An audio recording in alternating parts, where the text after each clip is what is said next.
It is a very exciting time period in our church at the moment, with it being Easter.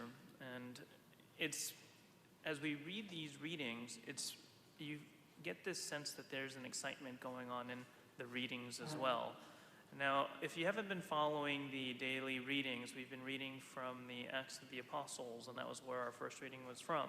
And I highly encourage you at home to read the Acts of the Apostles, because it's an incredible account of our early faith, the time period right after Jesus Christ rose from the dead. And you can see like this sense of excitement, of wonder, of awe in the earliest disciples, in the earliest Christians.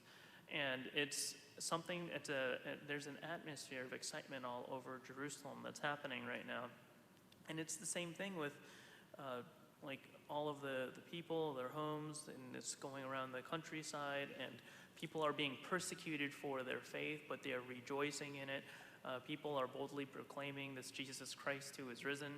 And I almost liken this wonder and this awe and this excitement to the closest thing that I could come to was if you've ever watched one of those videos of those babies that are deaf, and for the first time when they have a hearing aid put in, and they hear their mother's voice for the first time, and you see their reaction. And like, I think that beautiful face, and these videos are really emotional sometimes, of hearing or seeing for the first time for those people, when you see that, like they've had eye problems and then they have that surgery and they see things for the first time, that sense of seeing, hearing, experiencing for the very first time. And that's why when I look at Easter, sometimes I do sort of feel this pang of jealousy, like what must it have been like? I mean, I love Easter now, but what must it have been like for the very first Easter? What must it have been like to be a Christian who got to walk with Jesus and who got to be one of the earliest disciples and apostles? And it's almost like you have this sense of missing out almost. It's almost like this sense like, gosh, I wish I had been there, or I wish I was one of the earliest Christians, because I feel like my faith would be so much stronger. I'd be so much more passionate. I'd be so much more willing to die for the faith. And it's fascinating because that's something that's, it's maybe something that you experience, but it's something I regularly experience. I always feel like, well, I wish I was more passionate or more in love with the Lord the way that I am. It's almost like it's a little bit different, like not like these earliest Christians. And it's funny because I think that for people with this same thought process that I have, I think that this is the perfect gospel for all of us, and for, I think, all of us in this time period. It is the road to Emmaus. There are these two disciples walking along the road, and they're discussing all of the events that are going on in this day and age, in this time. And this mysterious stranger comes up and says, "What are you talking about?" And they're like, "Haven't you heard of all of these crazy things that have been going on in town? This person named Jesus Christ, and just this morning somebody said that they went to his tomb and he's not there anymore." And they're talking excitedly. And what does Jesus say to them? Jesus says to them, he says to them, and they're excited, but they were saying, "We were hoping that he would be the one to redeem Israel." And he said to them, "How foolish you are, and how slow of heart to believe all the prophets." And what he began to do was he began to speak to them, and he began to tell them all of the things that had to precede Jesus Christ from the Old Testament. And they loved this conversation so much that when they got to their destination, they begged Jesus to stay with them. The stranger was Jesus. And when he stayed with them, and they were having dinner, he broke the bread, and instantly he disappeared. He disappeared in front of their eyes. They said to each other, "Were not our hearts burning within us when he spoke to us on the way and opened the scriptures?" And this is the lesson for all of us. It's important for us as Christians that we don't just look backwards and say, wow, 2,000 years ago must have been really incredible and really awesome, and I wish I had been there.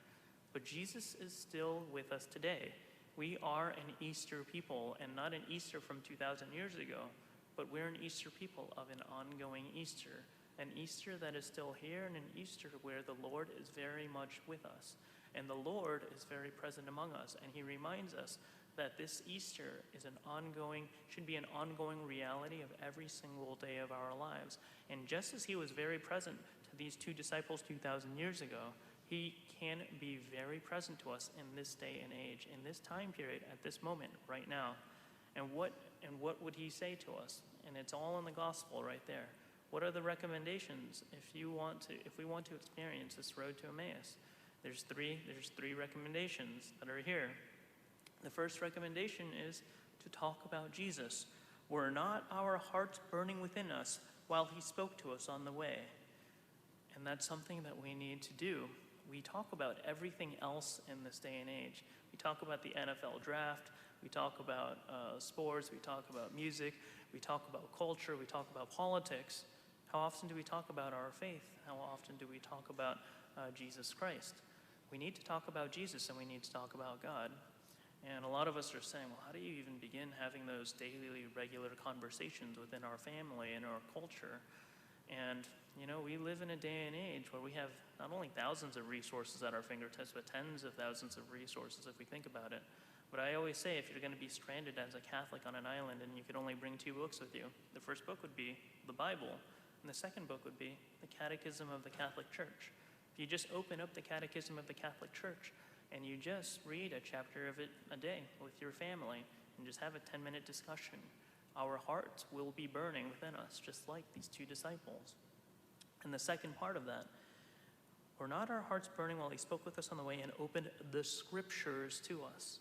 And the second thing is, not only do we need to speak about Jesus and about our faith, we need to make sure that we are opening the scriptures. If we want to make sure that Jesus is still here and present and walking amongst us, living in our homes and in our hearts, we have to do what we have to do. We have to read the scriptures. Ignorance of the scriptures is ignorance of Christ, as St. Jerome says. And so, if we want to know Christ, we have to know the scriptures.